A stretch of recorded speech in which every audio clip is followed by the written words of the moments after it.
Saudaraku, lagu ini sebetulnya lagu yang selalu membawa saya untuk ditemplak oleh Tuhan berkali-kali. Lagu yang tidak mudah, yang tidak mudah diterapkan dalam hidup kita.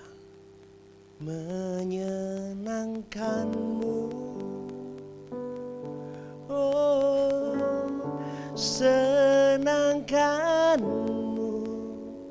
ya Tuhan, dimanapun ku berada,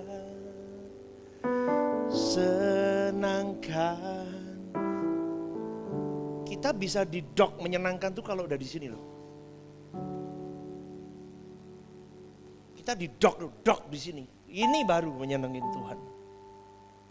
Tapi kalau dari kemarin saya bawakan di sini dari Jumat Agung, kematian manusia lama dan kebangkitan Paskah itu kebangkitan manusia baru. Itu kemarin yang bangkit Yesus, kita belum bangkit kalau kamu tidak berubah. Setuju? Ya, kalau udah bangkit menjalani jalan salib baru menyenangin Tuhan. Tapi nanti akan saya lanjutkan ini Bapak Ibu. Hari ini ada kaitannya dengan hal ini setelah Paskah dan Jumat Agung.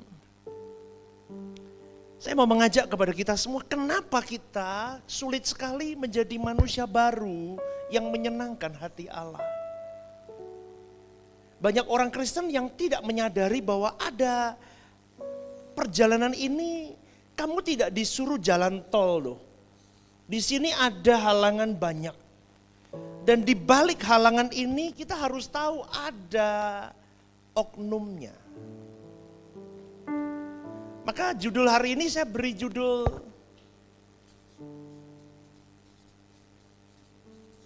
Strategi Perang.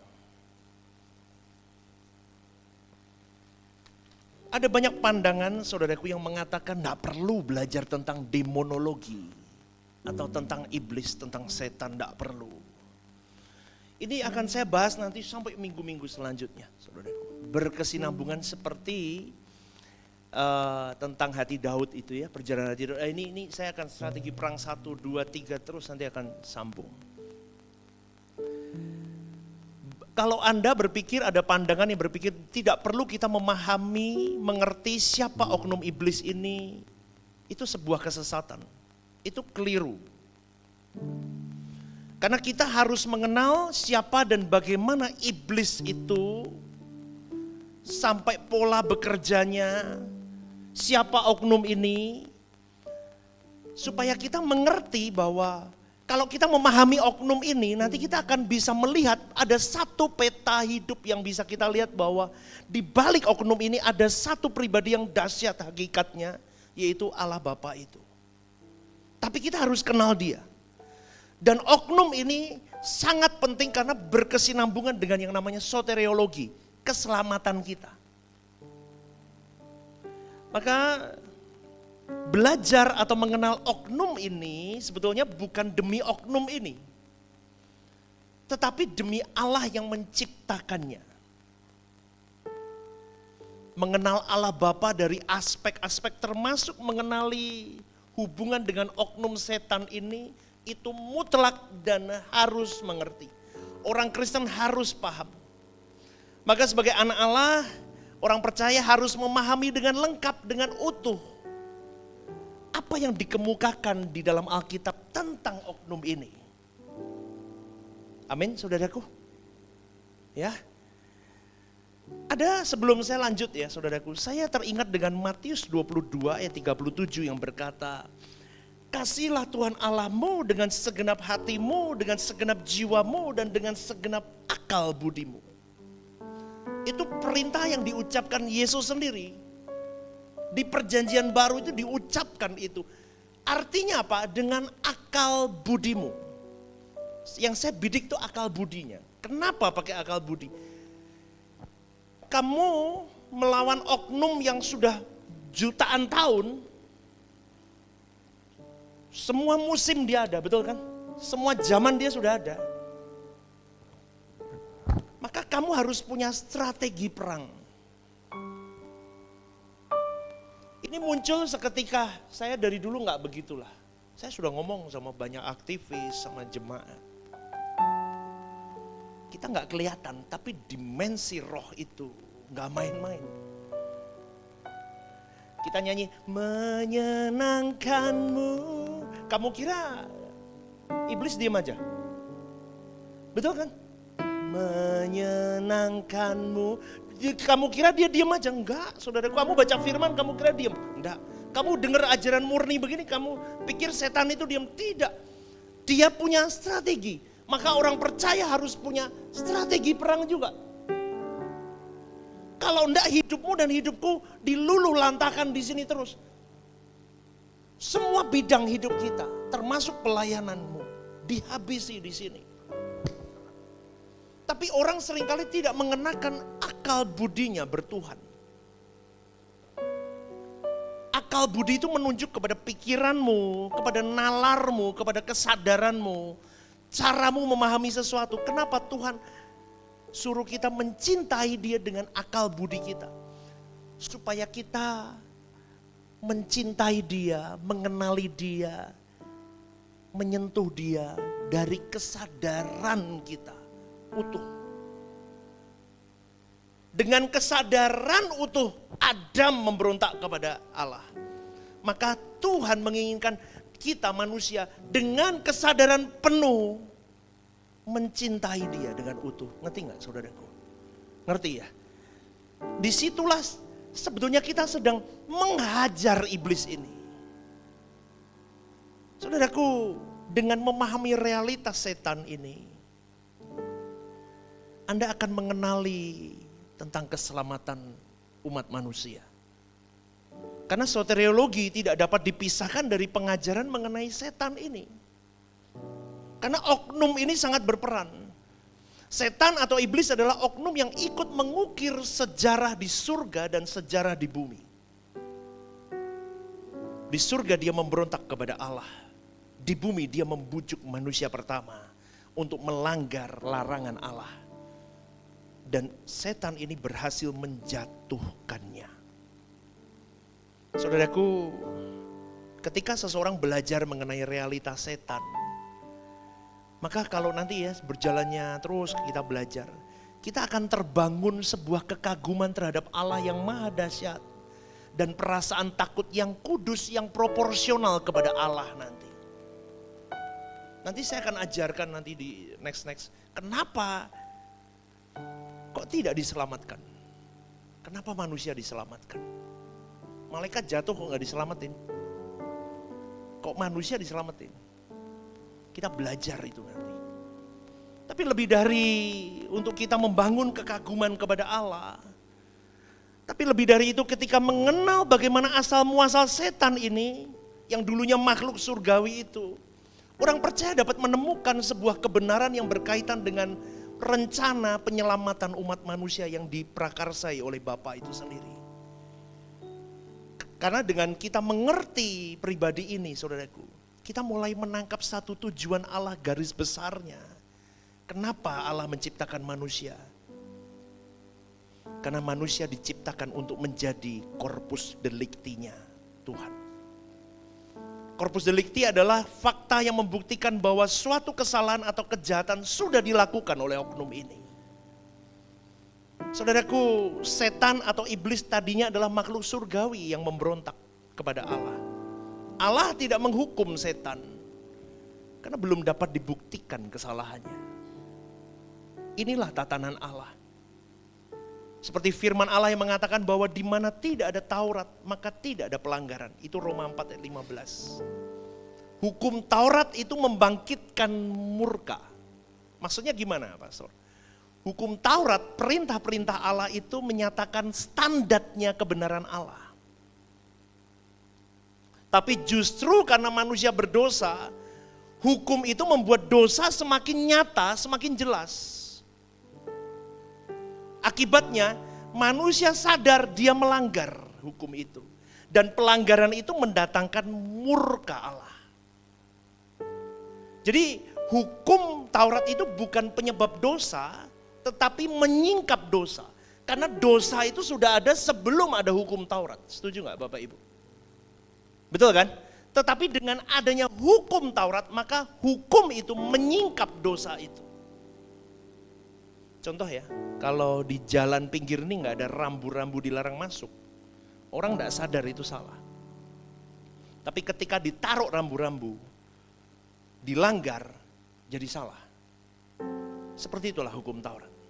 Di mana tidak ada hukum, di situ tidak ada pelanggaran. Ini bukan berarti tidak ada dosa sama sekali. Tanpa hukum, dosa tidak dihitung sebagai pelanggaran hukum yang jelas. Dengan kata lain, hukum membuat dosa terukur, kelihatan, tersingkap. Oke, sampai di sini dulu. Bingung apa enggak sih ini? Amin enggak nih? Ya, beri tepuk tangan dulu untuk Tuhan. Ada satu ayat lagi, Roma 5 ayat 13.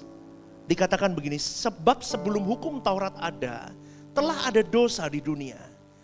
Tetapi dosa itu tidak diperhitungkan kalau tidak ada hukum Taurat. Kalimat sebelum hukum Taurat ada, telah ada dosa di dunia, ini menunjuk pada masa zaman Adam sampai Musa. Taurat itu kan keluar di Musa. Jadi sebelumnya zaman Adam sampai Musa itu sudah ada dosa di dunia ini. Artinya manusia sudah berdosa bahkan sebelum Allah memberikan hukum Taurat kepada Musa. Contohnya Kain bunuh Habel, itu dosa, tapi hukumnya belum tertulis. Jadi dosa itu bukan muncul karena hukum Taurat, tapi sudah ada sejak manusia itu jatuh di Taman Eden. Kalimat selanjutnya, tetapi dosa itu tidak diperhitungkan kalau tidak ada hukum Taurat. Ini bagian yang membingungkan sebetulnya, tetapi maksudnya begini, saya mau ajarkan. Tanpa hukum yang jelas, dosa tidak dihitung sebagai pelanggaran hukum yang spesifik. Bukan berarti manusia tidak berdosa, tetapi mereka tidak punya standar tertulis untuk menunjukkan ini pelanggaran pasal keberapa. Jelas ya saudaraku ya. Nangkap gak nih? Kok kayaknya bingung ya? Jadi hukum Taurat itu untuk menyingkap, melihatkan kepada manusia bahwa salah. Kau dan saya pun juga diajak Tuhan, diciptakan Tuhan untuk menyingkap kesalahan oknum itu. Nangkap apa enggak? Ini yang harus kita pahami. Kau dan saya hidup menjadi sebuah hukum yang jelas, yaitu hukum kita Yesus itu, supaya suatu hari nanti kita bisa menyingkap kesalahannya. Karena manusia diciptakan untuk mengalahkan iblis dengan menjadi corpus delicti, yaitu menjadi makhluk ciptaan yang taat, kata kuncinya taat kepada Allah. Di sini manusia menjadi alat dalam tangan Allah untuk mengakhiri sepak terjang oknum ini. Itu tujuan kau diciptakan, saya diciptakan. Karena kekristenan itu adalah proses menjadi manusia yang berkualitas, corpus delicti di sini. Artinya berkualitas seperti Yesus. Ketaatannya seperti Yesus. Sampai di titik tertinggi di sini. Dan tidak banyak mimbar yang memberitakan kebenaran ini. Kamu hidup ada tujuannya, goalmu itu udah jelas. Karena Yesus itu adalah buah sulung. Kemarin hari Minggu sudah saya jelaskan di sini. Buah sulung itu artinya yang sulung. Kakak pertama. Buah sulung itu mengindikasikan panen selanjutnya. Artinya apa? Dimulai dari satu orang. Dosa masuk dari satu orang. Dan keselamatan diberikan dari satu orang juga melalui Yesus. Ketika Yesus jadi yang sulung, maka artinya apa? Yesus adalah buah sulung. Artinya akan ada gelombang panen. Jiwa-jiwa yang akan mengikuti dia. Menjadi manusia yang berkenan di hadapan Bapa. Amin gak nih? Ya, berikan tepuk tangan untuk Tuhan. Tapi tidak segampang saya khotbah. Saya khotbah gampang, saya siapin 1-2 jam selesai. Tapi untuk melakukannya, seumur hidup belum tentu kita selesai. Maka be aware saudaraku, musuhmu itu iblis. Bukan tagihan bil nggak bisa dibayar itu, atau sakit penyakitmu, atau masalah keluargamu. Be aware, dia ada di sekitarmu. Dia menunggumu jatuh, menunggumu lengah. Dia akan sikat hidupmu dan hidupku. Saya ngomong ini saudaraku karena dia itu sudah pemain handal, karena dia sudah tahu. Dia tahu kesalahan kita. Dia tahu apa yang kita lakukan sejak kita keluar dari bumi ini. Dia tahu semuanya. Dia record semuanya. Dia pendakwa yang ulung. Maka saya katakan strategi perangmu harus benar. Pantengin dulu goalnya apa, goalmu ini, udah gak ada yang lain. Kamu gak perlu kaya di bumi. Kalau dikasih kaya puji Tuhan, gak apa-apa. Setuju gak? Goalmu ini. Goalmu ini apa? Corpus Delicti. Goalmu apa? Manusia baru. Goalmu apa? Buat senyum Tuhanku. Goalmu apa? Seperti Yesus. Goalmu apa? Tiap-tiap saat mau kayak Yesus. Itu gak gampang. Tapi sudah dicantolin dulu. Udah. Akibat dari ini itu nanti LB3 menjabat jadi bersama dengan Yesus di kerajaan Bapa. Itu nanti, itu nggak usah dipikir, itu nanti kita dapat mahkota, dapat apa, itu dapat pasti. Gak usah bingung sama bonusnya. Ininya dulu loh. Kristen tuh fokus di sininya loh. Karena ini cuma 70-80 tahun.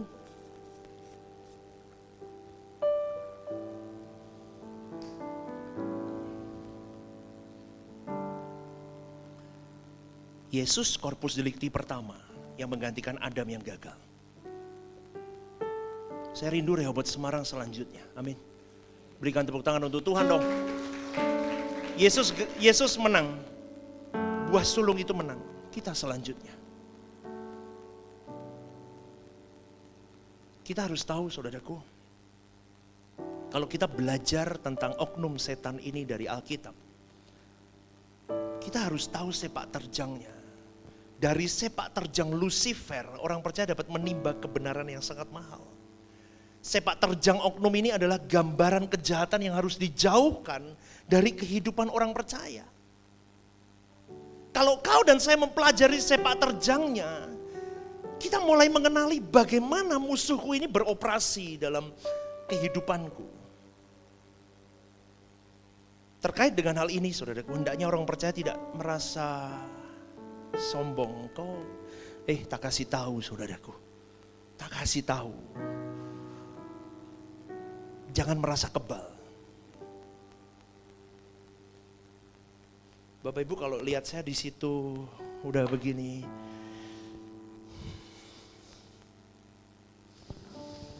saya sedang bergelut hatiku sama dia.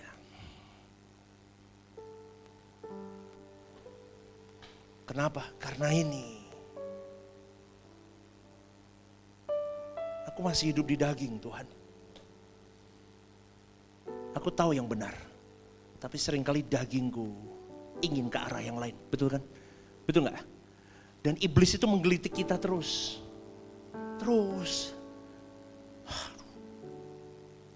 Aduh. Makanya tadi kasihlah Tuhan Allahmu dengan segenap. 4, 5 area, 1, 2, 3, 4, 5. 1, 2, 3, 4. 5 kadang kita kalah.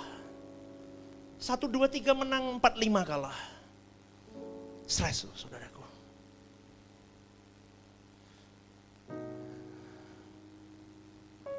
Iblis gak takut loh sama orang Kristen, apalagi sama pendeta kayak saya. Amin. Gak takut dia. Titel saya STH, MA, MTH, gak takut dia. Pakai nanti Prof. Stephen Lim pun, profesor teologi pun dia gak takut. malah tambah banyak sarangnya setan itu nanti. Kalau saya banyak titel, malah saya tambah kesetanan kalau saya tidak sungguh-sungguh sama Tuhan. Iblis tidak takut sama orang Kristen, para pelayan Tuhan, bahkan pendeta kayak saya. Tidak takut dengan aktivis gereja, tidak takut dengan pendoa. Hanya dia takutnya sama orang-orang yang sungguh-sungguh di dalam Tuhan. Yaitu orang yang pikirannya selalu dibaharui dengan kebenaran firman, punya komitmen untuk hidup tidak bercacat, tidak bercela, tidak dapat ditaklukkan oleh tipu daya setan. Tapi untuk di situnya itu loh, itu yang harus saya ingatkan setiap hari. Saudaraku dengerin ya, kalau Bapak Ibu ngikut saya sudah bertahun-tahun dari zaman di Canti, atau mungkin yang sudah ikut saya sebelum saya ada GSKI, Anda tahu karakter khotbah saya memang hajar manusia lama. Betul. Saya kalau khotbah begitu, saya langsung tak tembaki di titiknya, jedet. Orang itu hatinya ke staples gitu. Jedet. Kenapa? Itu gaya saya pengajar soalnya. Saya guru dari dulu, Bapak Ibu. Dan orang kalau sudah salah lihat ada sesuatu dengan saya, dia akan anggap jedekan-jeglekan itu jadi nyindir. Tapi percayalah, saya mengasihimu. Kalau Anda kesindir dengan khotbah saya, berubahlah. Karena khotbah itu pun jegleki hati saya juga. Khotbah itu pedang bermata dua. Ketika saya mempersiapkan khotbah itu, saya dulu yang dihajar. Bukan Anda. Kamu kira saya gak malu kalau saya gak bisa melakukan dan saya khotbahkan itu. Iblis bisa ketawa. Pendeta omong kosong. Saya pernah satu kali, saudaraku, Bapak Ibu harus tahu, saya paling takut kalau dulu pelayanan kami berdua itu suka eksorsisme. Dari dulu. Sekarang di GSKI udah enggak, jarang. Terakhir di Jogja. Dulu begitu. Dulu saya punya satu ketakutan, satu hal.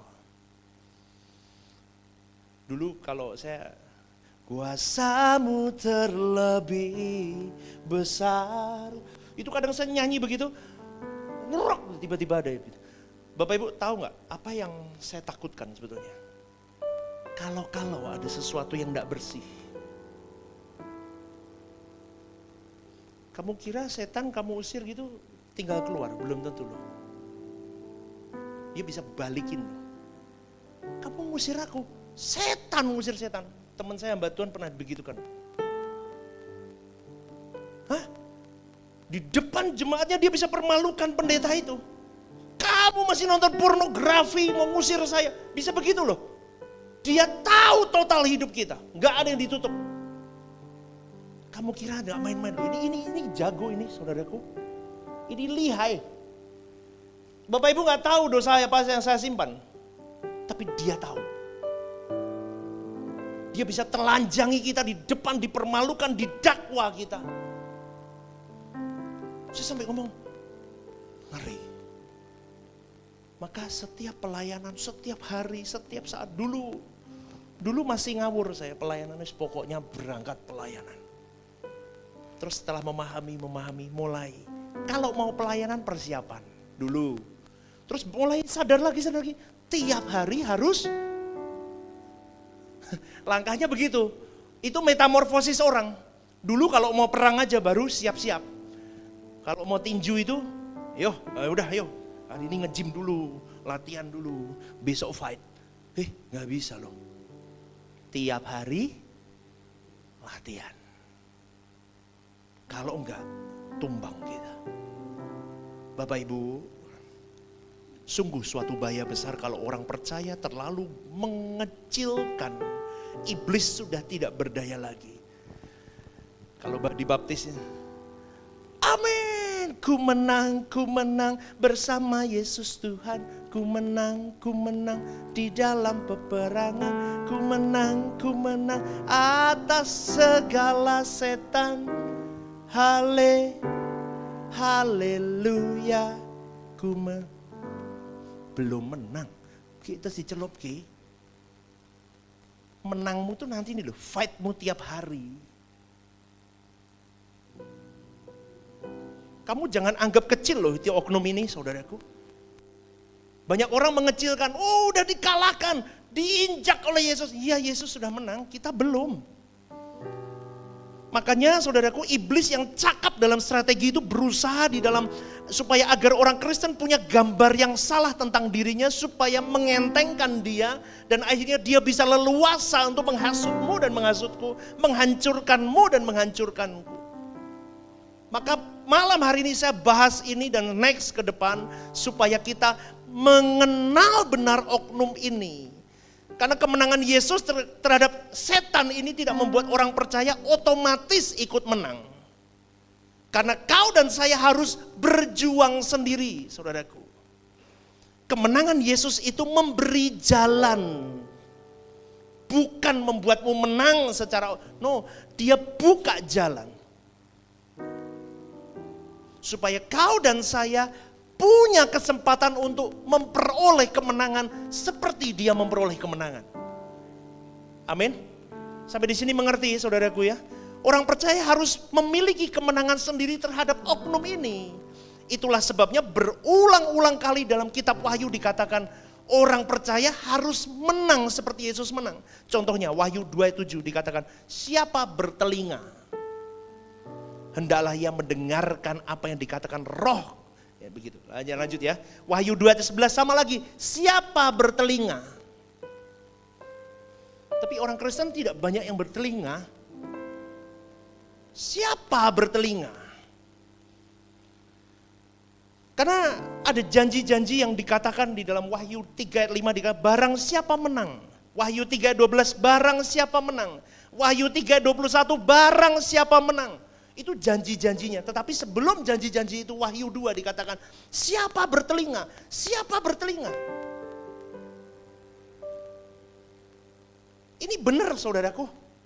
Karena kemenangan masing-masing individu itu harus diperjuangkan sendiri, tentu dengan pertolongan dari Roh Kudus. Kamu gak bisa jalan sendiri. Kalau kamu menganggap rendah kemampuan iblis gara-gara Yesus sudah menang Jumat Agung dan Paskah kemarin, kamu akan kecolongan terus oleh oknum ini. Betul. Karena kamu tidak akan waspada terhadap gerakan kuasa gelap yang sangat-sangat cerdik sebetulnya. Petrus dalam 1 Petrus 5:8 mengatakan bahwa orang percaya harus sadar dan berjaga-jaga. Sebab lawan orang percaya itu si iblis berjalan keliling. Sama seperti singa yang mengaum-ngaum dan mencari orang yang dapat ditelannya. Mencari. Zeteo. Mencari artinya begini. Mencarinya di sini artinya menuntut. Kayak monster begitu. Begitulah. Jiwamu itu diingininya sampai kayak Dracula ya. Film Dracula tahu kan? Wah, lihat darah. Wah, begitulah. Itu iblis begitu sama kita. Saudaraku, sekali lagi. Jangan ada di zona nyaman. Kamu pikir iblis tidak bisa menyentuhmu, itu pikiran yang salah. Betul, hati-hati sekali lagi. Karena kemenangan dalam Tuhan itu tidaklah diukur dengan kamu udah ke gereja, kamu udah pelayanan, bukan. Tapi ketaatanmu kepada Bapa seperti Yesus lakukan, itu yang harus kamu perjuangkan. Itu strateginya yang pertama. Kamu harus seperti Yesus.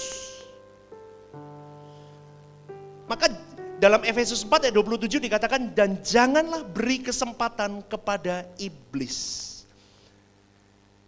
Kesempatan di sini artinya kalimatnya tempat, jadi jangan kamu buka dirimu jadi tempat pangkalan iblis berpijak. Iblis masih bisa berpijak, saudaraku, dalam kehidupan orang yang sudah mengaku dan percaya kepada Tuhan Yesus. Karena kalau orang memahami bahwa iblis masih berpotensi besar bisa membinasakan manusia, maka orang percaya akan bersikap lebih hati-hati dengan serius dalam hidupnya. Karena dia seperti singa yang mengaum terus mengelilingi engkau dan saya. Saya teringat dengan, coba tampilin Matius 12, 43-45, tampilin.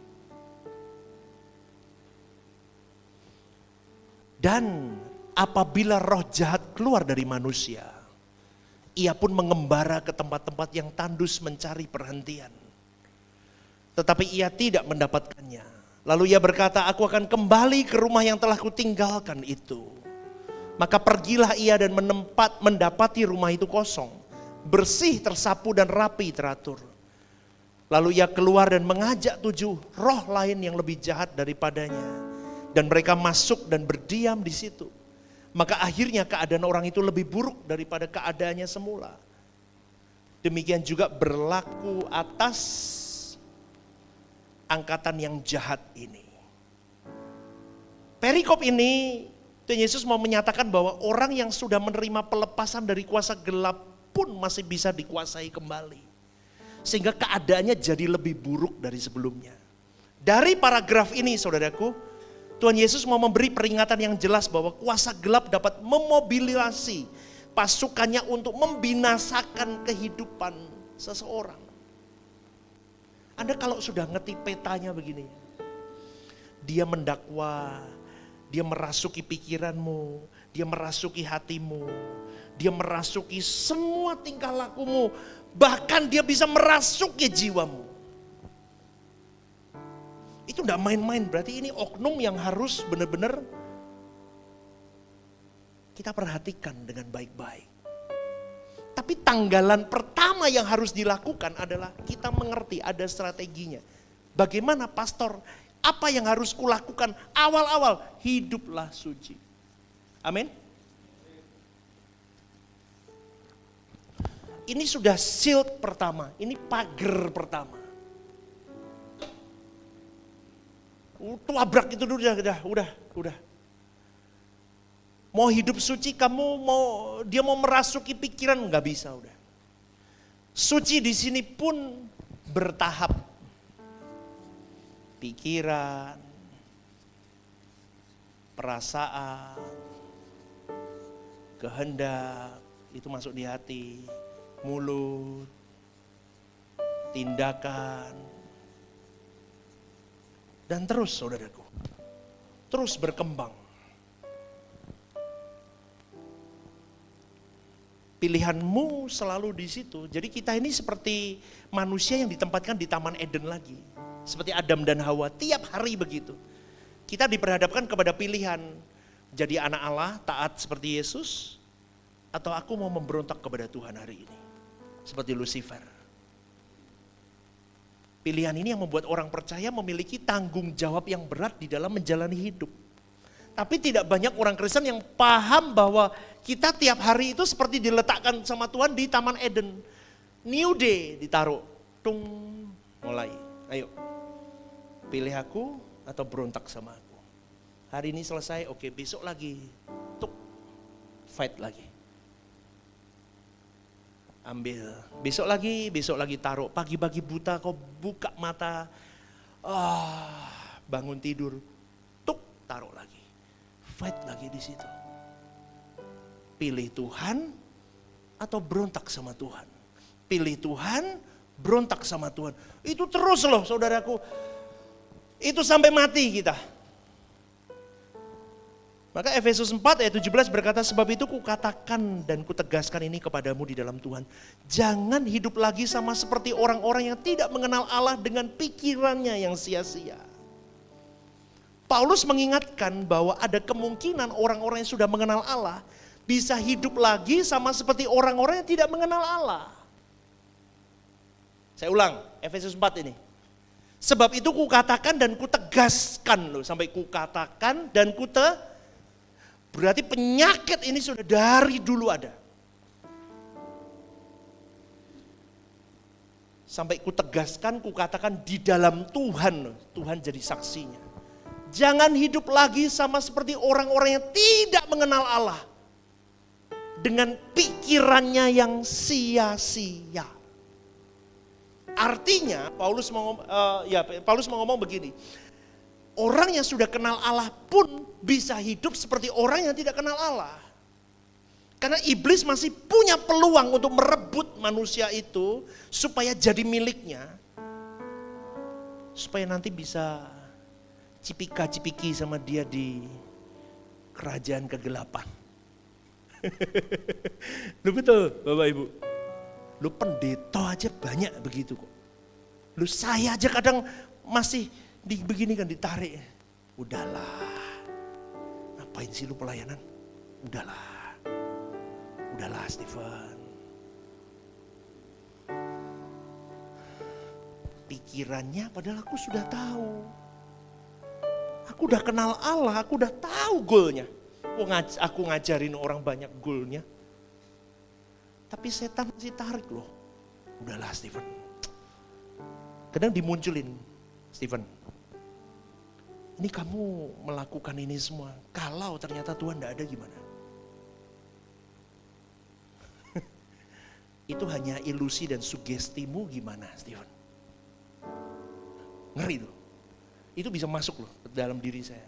Kalau, saya pernah ngomong ya sama istri. Kalau ternyata surga neraka nggak ada gimana Stephen? Wih, itu kan mau bawa orang kayak saya jadi agnostik. Tujuannya itu. Supaya ini panglimanya, pemimpin di sini rontok, agnostik semua nih. Dan satu lagi saudaraku, gereja ini mengajarkan kebenaran yang murni, tidak ada kepentingan saya sama sekali demi nama Tuhan. Bapak Ibu kalau dengan batin yang bersih, kamu bisa menerima khotbah saya, Anda pasti tahu. Saya sedang menghabisi bukan dirimu, saya sedang menghabisi manusia lamamu. Kalau kamu dengar begini ya, dengan hati yang bersih, kamu tidak akan berkata, ini nyindir pendeta. Bukan, aku sedang menghabisi. Tahu nggak, Yesus pernah ngomong gini, ini roh ini nggak bisa diusir tanpa puasa. Nanti, orang yang datang ke Rehoboth Semarang itu, ya, dia sudah tahu kebenaran. Ini orang pintar semua nih, SK. Ininya penuh. Makanya kalau orang-orang di sini ke gereja ajaran lain kan paling cuma begini. Bahkan mengkritik, saya selalu ngomong jangan usah dikritik. Terima itu baik-baik. Kadang kan begini Anda. Ki kok gini ya? Ki kok begitu? Enggak, jangan begitu, jangan. Itu bahaya, makanya saya ngomong begini. Kalau kamu di sini tidak jaga hati, perasaan pikiranmu benar, kamu lepas dari gereja ini. Tak kasih tahu saudaraku, kamu bisa agnostik nanti. Kenapa? Lah wong sing ngajar ge SKW koyo ngono, kamu pahit sama saya misalnya, atau pahit sama teman pelayanan. Kamu mau kemana lagi? Kadang itu saya sedih saudaraku, makanya saya berkata apa? Tuhan, jagai. Makanya WA channel itu bukan untuk apa saudaraku, untuk menjagai setiap hari. Saya tahu tidak semua baca, tapi paling tidak ada yang baca. Selamatlah kau. Ngerti nggak saudaraku? Saya tahu tidak semua orang baca, nggak semua orang lihat, nggak semua orang don't care, baise aja, baisenggi sama saya masuk. Baise itu apa ya? Sungkan, masuk aja. Tapi kamu nggak baca itu, nggak mau kamu renungkan. Tapi paling tidak yang baca. Kenapa? Karena saya tahu, nggak mungkin saya cuma hari Minggu, Rebu, nggak bisa. Dengerin punya Pak Eras, dengerin, terus. Sampai kamu itu bahasa Inggrisnya keblebekan firman gitu loh. Ngerti ya? Kalau seperti guru-guru bimbel nggak bisa ya dengerin ya. Tapi kalau ibu-ibu masak kerja apa, ngrungokke terus. Saya ngerti pegawaimu, tukangmu ngrungokke melu bertobat gitu loh.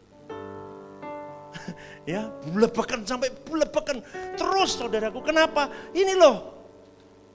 Kamu akan diingatkan firman itu, ngingatin terus saudaraku. Terus. Iblis itu masih punya peluang. Dia masih berharap-harap sama kita semua. Stephen Lee pasti, belum tentu kalau saya tidak jaga hati saya gak selamat. Kok gitu? Oh iya. Keselamatan bisa hilang atau tidak sudah pernah saya bahas di PA, cari di YouTube. Ya, maka dari itu saudaraku, situasi hidup kita itu membahayakan. Makanya Yesus berdoa untuk murid-muridnya supaya Bapa melindungi murid-muridnya dari roh jahat. Coba buka Yohanes 17 ayat 13 sampai 17, tampilin. Yohanes 17, ini doa Tuhan Yesus untuk murid-muridnya, minta Bapa menjagai mereka. Yohanes 17 ayat 13 sampai 17. Tetapi sekarang aku datang kepadamu. Dan aku mengatakan semuanya ini sementara aku masih di dalam dunia. Ini dia ngomong sama bapaknya.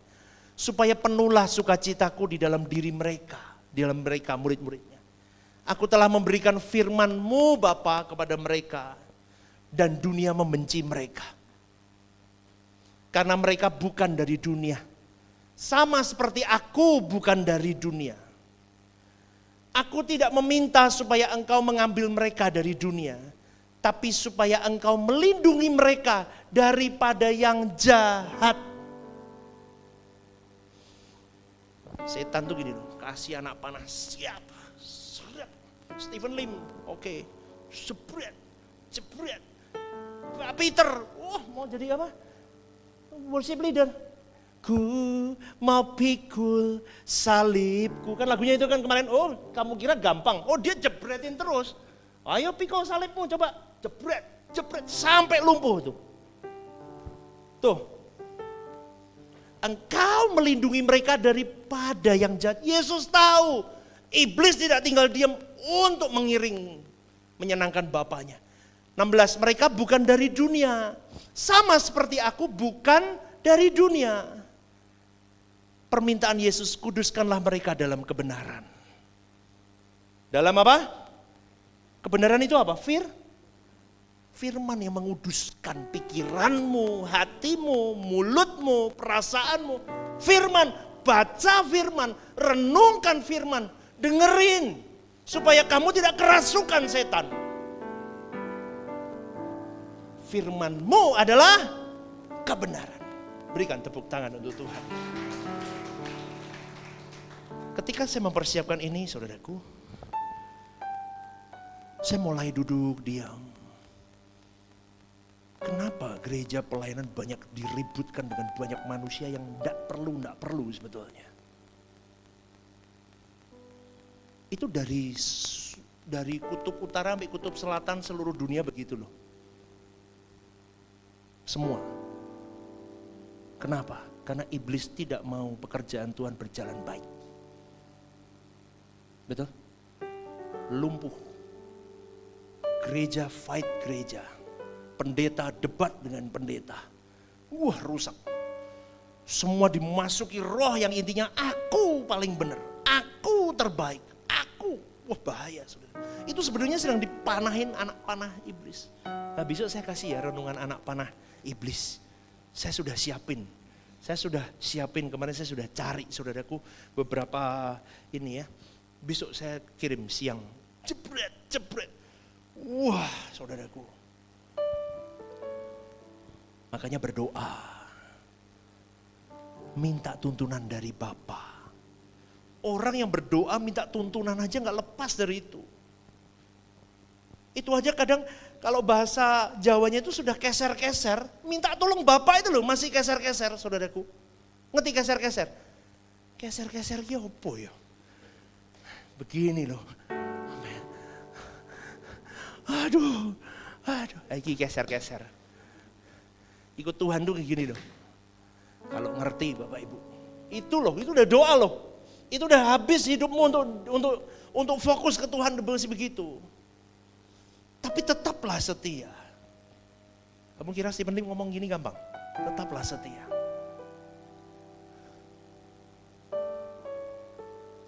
Jadi saudaraku setelah kita keluar dari penjara iblis, hendaknya seseorang itu tidak merasa sudah merdeka mutlak total. Karena banyak pendeta, banyak pembicara Kristen ngomong, yes kita lebih dari pemenang. Belum, udah gak usah dengerin yang begitu-begitu. Kamu belum menang. Yuk ngomong yuk, ditepuk dadamu, aku durung menang. Menang hari ini, besok belum tentu menang lagi. Berarti akumulasikan kemenanganmu harian. Tutup buku malam. Kayak orang buka warung kan tutup buku malam. Kita juga tutup buku malam. Menang apa kalah? Kalau kalah besok bangkit menang. Menang. Harus menang. Liburan pun kamu kemana lah? Ke luar negeri kemana? Kamu harus menang.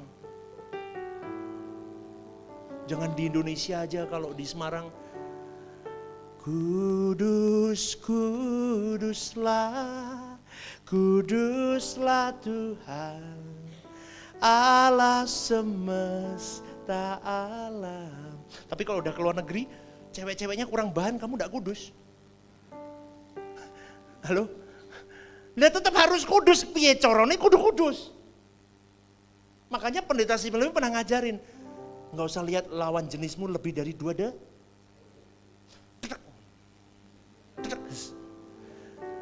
Tapi daging itu lemah, pastor. Bagaimana? Orang usah. Tapi itu seksi, pastor. Enggak. Amin. Amin. Kamu buka celah. Masuk. Bentar lagi, biar molor dikit ya Bapak Ibu ya. Saya selesaikan. Galatia 5 ayat 1 berkata, supaya kita sungguh-sungguh merdeka. Kristus telah memerdekakan kita. Karena itu berdirilah teguh dan jangan mau lagi dikenakan kuk perhambaan. Agar kita tidak dipenjara oleh kuasa gelap. Maka harus masuk dalam penjaranya Tuhan. Kita kenali strategi ini dan kita mau ngomong begini tiap hari. Dicemplungin ke Taman Eden kita. Depuk, pluk, hari yang baru. Oke. Pak. Kukmu pasang atasku. Klek. Unci kita. Ketemu orang sulit, ketemu apapun, siapapun. Tanya Tuhan. Tanya Tuhan. Tanya Tuhan. Minta dipenjara sama Tuhan. Supaya aku lepas dari penjara setan. Hidup itu judak, saudaraku. Betul. Apalagi kalau ngurusi manusia banyak judak. Judak-gudek. Ya. Kalau gudeg enak. Judak itu blenger, saudaraku. Betul. Judak. Karena saya harus tahu, saudaraku, ngurusi anak saya, istri saya kan saya nggak bisa menguasai mereka. Apalagi ngurusi orang lain. Judak makanya. Makanya saya sampai kadang ngomong ya ini tadi, ini khotbah ini karena pengalaman saya sih sebetulnya. Dari kejudekan saya itu lahirlah beberapa khotbah. Ya ini salah satunya. Saya merasa saya mau ditarik setan untuk stop dari pelayanan. Tambah hari tambah kuat, saudaraku. Tambah kuat. Sampai beberapa barang rumah saya sudah saya jual. Saya mau live Semarang. Saya nggak bohong. Beberapa barang saya sudah saya kasihkan orang, saya jual. Saya mau tinggalkan kota Semarang. Capek. Capek. Ini nggak curhat. Tapi ini khotbah. Ini pengalaman saya bersama Tuhan.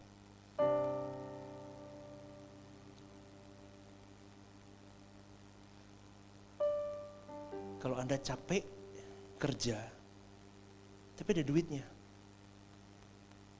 Betul? Masih ada yang bisa kau lihat hari ini. Tapi kalau saya beda, saudaraku. Apa yang bisa saya lihat? Kecuali iman saya. Percaya bahwa di titik ini nanti aku akan memiliki pribadinya.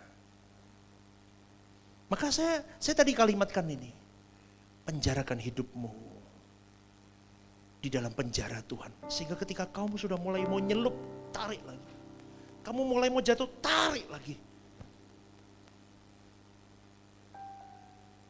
Saudaraku, sekali lagi, keluarlah dari belenggu iblis. Apapun yang sedang dilemparkan ke Anda harus segera melepaskannya, sesakit apapun itu, lepasin, kamu lari ke belenggunya Tuhan. Amin gak? Itu kalau dilempar itu kan kadang dijangkar, celep masuk gini ya. Kita gak bisa lepas. Contoh ya, pornografi. Kamu dilempar pornografi, kelak lepasnya susah. Betul? Itu mau cabut itu susah. Tapi harus dicabut. Dan kau minta dibelenggu Tuhan, dikuk sama Tuhan. Kelap, supaya kau, itu aja masih nyaris-nyaris begini loh. Ini jatuh nih. Ya, HP kan begitu kan? Pornografi di handphonemu misalnya. Di kesendirianmu, kamu bisa ditaruh di begini. Buka nggak ya? Buka nggak ya? Setan ngomong, buka lah, sekali-sekali nggak ada orang. Loh kok dulu ya aku ngono toh?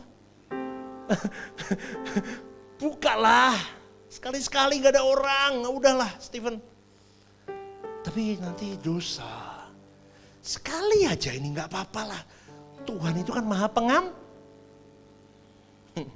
Siapa yang berpengalaman dengan dosa-dosa dan setan ngelitiki hatimu begitu? Saya sering. Orang ini gini, jadi ngeri, nanti setan nih. Hah? Nggak ngaku apa gimana nih? Saya begitu Bapak Ibu, sering kali begitu. Udahlah sekali aja, besok nggak usah lagi. Promise, janji. Koyo ibu cacilik kan lo. Janji, udah Stephen. Bruk jatuh. Tapi Roh Kudus itu luar biasa. Ketika kau jatuh dia langsung ada debaran yang aku salah Tuhan. Lah itu bagus. Kalau masih aku salah tuh bagus. Kalau jatuh, wah enak tenan. Jadi bahaya. Kamu sudah disandra setan luar biasa. Maka sekali lagi Bapak Ibu, belenggu Tuhan adalah kebenaran firman. Baca firman, renungkan firman. Itu strategi perangmu. Jaga kekudusan, baharui pikiranmu. Sampai-sampai engkau tidak bisa lagi berbalik kepada dunia. Karena ingat baik-baik saudaraku, ketika kau dibersihkan oleh firman itu dan kau tidak memasang kuk Tuhan dalam dirimu, roh jahat itu akan kembali 7 kali lipat lebih jahat. Makanya jangan heran-heran. Kenapa ya dia pelayanan kok masih begitu? Pendeta kok masih begitu? Hamba Tuhan kok begitu? Maka sekali lagi saudaraku, saya merindu kepada kita semua jemaat Rehoboth Semarang. Bangun strategi perangmu. Jaga kekudusan hidupmu. Baca firman. Firman itu diperdengarkan terus. Kalau enggak akan mati manusia lamamu. Percayalah, ini sudah mutan. Itu kalau Spider-Man itu yang hitam itu loh, apa itu? Ada kan? Udah begini, udah keker, udah puluhan tahun dia sudah tahu. Perdengarkan firman, firman itu yang ampuh, yang bisa membawamu menjalani ini dan berkemenangan. Saya kira sampai di sini dulu pemberitaan firman, kita akan lanjutkan minggu depan. Anda diberkati Tuhan. Berikan tepuk tangan, yuk bangkit berdiri.